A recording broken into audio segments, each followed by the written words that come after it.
Muli pa nga po itong lumakas at ngayon ay taglay na ang maximum winds na umaabot sa 85 kilometers per hour near the center at Castanes pong umaabot sa 105 kilometers per hour at ang kanyang pagkilos west-northwestward at 25 kilometers per hour.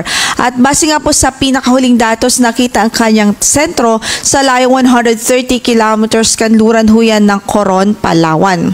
So sa ngayon, the worst is not yet over. Most of Palawan areas dahil apektado pa rin ito ang malaking bahagi ng Palawan ay apektado pa rin ng bagyong si Verbena maging ang ilang bahagi ng Occidental Mindoro.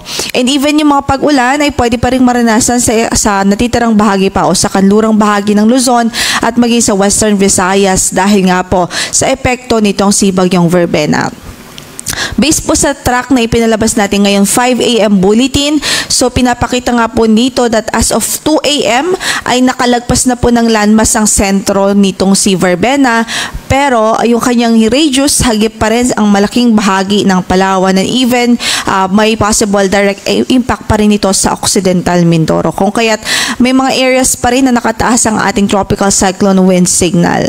At kung makikita po natin, west-northwestward ang kanyang magiging movement sa mga susunod na oras and by afternoon mamaya, posible po nasa hilagang bahagi na po ito ng Kalayaan Islands, yung kanyang sentro. And most likely by tomorrow morning, early morning, ay nasa labas na po iyan ng ating area of responsibility as severe tropical storm. So halos tuloy-tuloy lang ang pag-intensify o paglakas nitong bagyo habang nasa West Philippine Sea siya hanggang makalabas po ito ng ating area of responsibility.